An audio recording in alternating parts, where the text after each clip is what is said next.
మహానగరంపై వరుణుడు విశ్వరూపం చూపిస్తున్నాడు. భారీ వర్షాలతో హైదరాబాద్ అతలాకుతలమవుతోంది. బుధవారం నాటి వర్షానికి కోలుకోకముందే గురువారం మళ్లీ భారీ వర్షం ముంచెత్తింది. నగరవాసులకు కష్టాలు వస్తున్నాయి. రోడ్లపై ఎక్కడికక్కడ వర్షపు నీరు నిలిచిపోయి ఇక్కట్లు పడుతున్నారు. ఆఫీసుల నుంచి ఇంటికి వెళ్లే సమయంలో నరకాన్ని అనుభవిస్తున్నటువంటి పరిస్థితి ఉంది. విశ్వనగరంపై వరుణుడు తన ప్రతాపాన్ని చూపిస్తా ఉన్నాడు. భారీ వర్షాలకు హైదరాబాద్ అతలాకుతలమైపోతోంది. క్లౌడ్ బరస్టును తలపిస్తూ పడుతున్నటువంటి వర్షాలకు నగరవాసి వణికిపోతున్నాడు. ప్రాణాలను కూడా అరచేతిలో పెట్టుకోవాల్సిన పరిస్థితి. ఆకాశానికి చిల్లు పడిందా అన్న రీతిలో బుధవారం రాత్రి కురిసిన వర్షానికి మొత్తం నగరం మునిగిపోయిన పరిస్థితి. గురువారం కూడా దంచి కొట్టేసింది. లోతట్టు ప్రాంత వాసులు ఇంకా తేరుకోకముందే కుంభవృష్టి మరొకసారి ముంచేసింది. దీంతో ప్రజలకు తీవ్ర కష్టాలు తప్పడం లేదు. నానా అవస్థలు పడుతున్నారు. ఒక్కసారి స్క్రీన్ మీద కనిపిస్తున్నటువంటి దృశ్యాలే అందుకు సాక్ష్యాలుగా ఉన్నాయి. నగరవాసులు ఎంత ఇబ్బంది పడుతున్నారు, లోతట్టు ప్రాంతాలు, కాలనీలు అన్నీ కూడా ఏ విధంగా మునిగిపోతున్నాయో ఒక్కసారి మీరు విజువల్ చూస్తే అర్థమవుతోంది. వాహనదారులు ఎంత ఇబ్బంది పడుతున్నారో మనకు కనిపిస్తోంది. వాహనాలు ఇంకా కూరుకుపోతున్నాయి. అక్కడ ఉన్నటువంటి గుంతల్లో పడిపోయి వాహనాలు కదలేని పరిస్థితి ఏర్పడింది. ఇక్కడ మీరు చూడండి, చిన్నపిల్లలను వేసుకుని వాళ్ళు స్కూల్కి వెళ్ళేటప్పుడు ఎలాంటి ఇబ్బందికర పరిస్థితులు ఉన్నాయి. స్కూల్ నుంచి ఇంటికి వచ్చేటప్పుడు ఎలాంటి పరిస్థితులు ఉన్నాయి. ఆఫీసులు అయిపోయిన తర్వాత ఇళ్ళకి వెళ్ళేటప్పుడు నగరవాసులు ఎంత ఇబ్బంది పడుతున్నారు. మొత్తం చెరువులో నుంచి తమ బైకులను తీసుకెళ్తున్నటువంటి పరిస్థితి. తమ వాహనాల్ని ఒక చెరువుల్లో నుంచి, కాలువల్లో నుంచి తీసుకెళ్తున్నట్టుగా దృశ్యాలు కనిపిస్తున్నాయి. ఒక కాలనీలో ఇంట్లో ఉన్న దృశ్యం ఒక్కసారి మీరు చూడండి. అపార్ట్మెంట్లో సెల్లార్లోకి వాటర్ వచ్చేస్తున్నాయి, ఇళ్లలోకి వాటర్ వచ్చేస్తున్నాయి, వాహనాలు మునిగిపోతున్నాయి, కొన్ని వాహనాలు కొట్టుకుపోయిన పరిస్థితుంది. గతంలో ఎప్పుడూ చూడని విధంగా హైదరాబాదులో వర్షం కురుస్తూ లోతట్టు ప్రాంతాలని ముంచేస్తూ నరకాన్ని చూపిస్తున్న పరిస్థితి.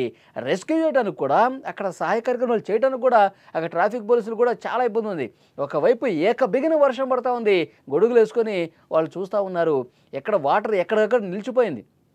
ప్రధాన కారిడార్స్లోని, ప్రధాన కూడళ్లలోనే హైదరాబాదులో ఎంత భయానకమైనటువంటి పరిస్థితి ఉందో ఒక్కసారి మనం చూస్తున్నాం. బుధవారం కురిసినటువంటి వర్షానికి మొత్తం ఎక్కడికక్కడ మునిగిపోయి కట్టుబట్టలతో రోడ్ల మీదకి వచ్చిన పరిస్థితి కొన్ని కాలనీస్లో ప్రజలైతే. అక్కడ చూడండి ఎంత ఫ్లో చూడండి ఒక్కసారి. లెఫ్ట్ సైడ్ బాక్సులో మీరు చూస్తుంటే అక్కడ చెట్టు దగ్గర మొత్తం వరద ఎగువ నుంచి ఆ వరద ప్రవాహం మొత్తం కూడా స్థానిక కాలనీలను ముంచేస్తున్న పరిస్థితి. ఇది హైదరాబాద్లో మెయిన్ పంజాగుట్ట, ఖైరతాబాద్, అమీర్పేట ఇలాంటి ఏరియాల్లో ఎంత దారుణంగా పరిస్థితులు చూడండి. ఒక పక్కన మొత్తం చెరువు కనిపిస్తోంది. చెరువుకు అవతల నుంచి ఒక వైపు నుంచిగా వాహనాలు వెళ్తున్న దృశ్యాలు మీరు చూస్తూ ఉన్నారు. ఇంక ఇటువైపు వెళ్తే మొత్తం మునిగిపోవటమే వెహికల్స్. రైట్ సైడు ఒక చిన్న మూల వైపు నుంచి వెళుతున్నటువంటి పరిస్థితి మనకు కనిపిస్తోంది. హైదరాబాద్లో చాలా చోట్ల ఇదే సిచ్యువేషన్ ఉంది. బుధవారం పడినటువంటి ఒక భారీ వర్షానికే ఇంకా నగరం కోలుకోలేదు. గురువారం సాయంత్రం 4-5 గంటల ప్రాంతంలో విపరీతంగా ఆకాశానికి ఉన్న చిల్లుపడింది ఆ కుంభవృష్టి. ఒక గంట పాటు కురిసిన వర్షం మళ్ళీ మొత్తం నగరం కూడా బుధవారం ఎలాంటి ప్రమాదకర పరిస్థితి కనిపించిందో గురువారం కూడా మళ్ళీ అదేవిధంగా పరిస్థితుంది. నగరవాసులు అందరూ కూడా బయటకు రాలేని పరిస్థితి ఏర్పడింది. ఆఫీసుల్లో ఉన్నవాళ్ళు బయటకు వస్తే కిలోమీటర్లు ట్రాఫిక్ జామ్లో చిక్కుకుని ఇంటికి పోవాలంటే రాత్రి 10 అయింది. ఎప్పుడో 6ంటికి ఆఫీస్ నుంచి బయలుదేరితే 10 అయిందండి. చాలామంది ఇళ్ళకి వెళ్ళేసరికి అంతటి ఇబ్బందికర పరిస్థితులు. ఎక్కడెక్కడ వాటర్ ఆగిపోయి, ట్రాఫిక్ జామ్ అయిపోయి, వాహనాలు ముందుకు కదలక నరకం చూశారు. నాన్ స్టాప్గా కొన్ని గంటల పాటు పడుతున్నటువంటి వర్షం పలు ప్రాంతాల్లో రాత్రికి కొంచెం తెరిపినిచ్చిన అనిపించినా అర్ధరాత్రి వరకు అక్కడక్కడ పడతానే ఉంది. బహదూర్పూర్లో అత్యధికంగా 8.65 సెంటీమీటర్ల వర్షపాతం నమోదైన పరిస్థితి. ఇక నిన్న కురిసినటువంటి వర్షానికైతే నరకమే కనిపించింది. చాలా కాలనీలు, బస్తీలు చెరువులను తలపిస్తూ ఉన్నాయి. స్క్రీన్లో మీరు చూస్తున్నారు. మెయిన్గా ప్రధాన రోడ్ల మీద మోకాళ్ళ లోతు నీరు నిలిచిపోయిందండి. ట్రాఫిక్ జామ్ అయిపోయింది. విజువల్ చూడండి. నాలాలు ఎక్కడికక్కడ ఉధృతంగా ప్రవహిస్తున్నాయి, పొంగి ప్రవహిస్తున్నాయి. చాలా ప్రాంతాల్లో కరెంటు కూడా పోయింది. కరెంటు సరఫరా కూడా తీవ్రంగా అంతరాయం ఏర్పడింది. బాగలింగంపల్లి, శ్రీరామ్ నగర్ బస్తీలు అయితే ఇండ్లలో కూడా వాటర్ వచ్చేసిన పరిస్థితి. మోటార్లు పెట్టి నీటిని బయటకు పంపించారంటే ఏ స్థాయిలో ఇంట్లోకి వాటర్ వచ్చిందో అర్థమవుతుంది. అమీర్పేట సమీపంలోని ఎల్లారెడ్డిగూడ కావచ్చు, హుస్సేన్ సాగర్ నాలా మీద ఉన్న దోమలగూడ కావచ్చు, గగన్ మహల్ కాలనీలు పూర్తిగా మునిగిపోయాయి.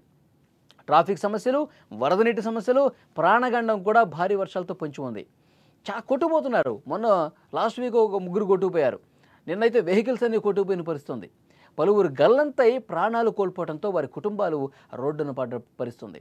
అధికారులు చెప్తున్నారు, ఎప్పటికప్పుడు వర్షం పడేటప్పుడు చెప్తా ఉన్నారు, జాగ్రత్తగా ఉండండి, బయటికి రావద్దు, లోతట్టు ప్రాంతాలు మరింత అప్రమత్తంగా ఉండండి అని చెప్తున్నారు. కానీ దురదృష్టవశాత్తు ఇంకా చనిపోతున్నటువంటి పరిస్థితి, నాలాల్లో కొట్టుకుపోయి ప్రాణాలు కోల్పోతున్న పరిస్థితి. వాళ్ళు చాలా కొన్ని కిలోమీటర్ల అవతల మూసిలో తేలుతున్నటువంటి మృతదేహాలు కనిపిస్తూ ఉన్నాయి.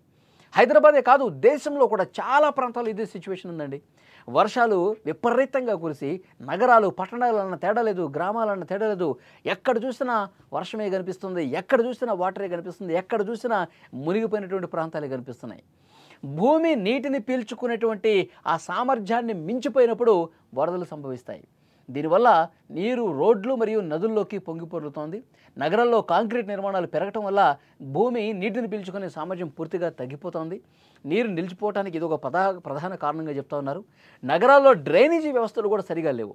వర్షపు నీరు బయటకు వెళ్ళలేక నిలిచిపోతుంది. వరదలకు ఇది కారణమవుతోంది. నగరాల్లోని వాగులు, కాలువలు, ఇతర నీటి వనరులు పూర్తిగా ఆక్రమించేశారు, కబ్జాలు చేశారు, ఇంటి నిర్మాణాలు చేశారు. ఇలా చేయటం వల్ల నిజంగా వర్షం పడితే లోతట్టు ప్రాంతాల వైపు వెళ్తాయి. గతంలో చెరువులు ఉండేవి, ఆ స్థలాల్లో చెరువులు, కాలువలు, ఇలాంటి నీటి కుంటలు ఉండేవి. వాటి కోసం కేటాయించేవాళ్ళు. ఎక్కడ లోతట్టు ప్రాంతం ఉందో దాన్ని చెరువుల్లాగా వదిలేసేవాళ్ళు. కానీ ఇప్పుడు ఆ లోతట్టు ప్రాంతాలను కూడా కబ్జా చేసేసి ఇల్లు నిర్మిస్తుంటే వాటర్ మొత్తం అక్కడికి వెళ్తుంది, దాని ప్లేసులోకి అది వెళ్తుంది, వాళ్ళ ప్లేసులోకి మనం వచ్చి ఉంటున్నాం. కాబట్టి మనం ఈ వరదల బారిన పడి చనిపోతున్న పరిస్థితి. ప్రకృతిని ఇబ్బంది పెడితే, ప్రకృతికి ఆటంకం కలిగిస్తే ప్రకృతి మన మీద పగ తీర్చుకుంటుంది అనటానికి ఇదొక ప్రత్యక్ష నిదర్శనంగా మనం చూడాల్సిన అవసరం ఉంది. అందుకే ప్రభుత్వం చర్యలు తీసుకుంటుంది. హైడ్రా ద్వారా ఆక్రమణలు తొలగిస్తోంది. అక్రమ నిర్మాణాలు కూల్చివేసి కబ్జా చేసిన చెరువుల్ని, నాలాల్ని పునరుద్ధరించే ప్రయత్నాలు జరుగుతూ ఉన్నాయి. దాంట్లో భాగంగానే ఈ హైడ్రా పనిచేస్తూ ఉంది. ఎక్కడైతే ఇబ్బందికర పరిస్థితులు ఉన్నాయో, ఎక్కడైతే వాటర్ నిలిచిపోతుందో, ఎక్కడైతే సరైనటువంటి అనుమతులు లేకుండా కట్టడాలు నిర్మించారో వాటన్నిటిని కూడా తొలగించే దానికే. ఈ విధంగా విపరీతంగా క్లౌడ్ బరస్ట్ లాంటి వర్షాలు వచ్చినప్పుడు, కొండపోతగా కుంభవృష్టిగా వర్షాలు కురిసినప్పుడు హైదరాబాద్ ఎందుకు మునిగిపోతుంది? హైదరాబాద్లో ఎక్కడికక్కడ ఇళ్ళు ఎందుకు మునిగిపోతున్నాయి?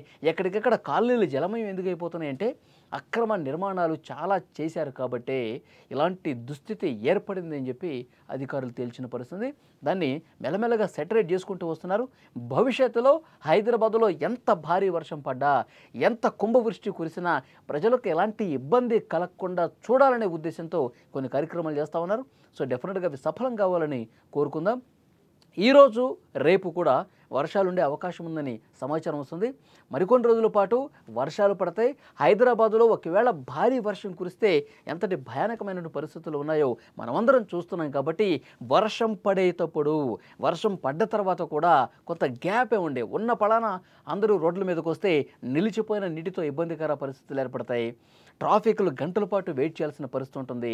చాలా చోట్ల అపార్ట్మెంట్లు, సెలర్లు కూడా వాటర్ వచ్చేసి ఇబ్బందికర పరిస్థితులు ఉంటాయి. కాబట్టి పలు జాగ్రత్తలు తీసుకోండి. జాగ్రత్తలు తీసుకొని ఇబ్బందికర పరిస్థితులు ఉంటే వెంటనే అధికారులకు, స్థానిక అధికార యంత్రాంగానికి మీరు సమాచారం ఇస్తే మీకు సహాయ కార్యక్రమాలు చేయడానికి, అక్కడ ఏమన్నా ఇబ్బందికర పరిస్థితి ఉంటే రెస్క్యూ చేయడానికి అవకాశం ఏర్పడుతుంది.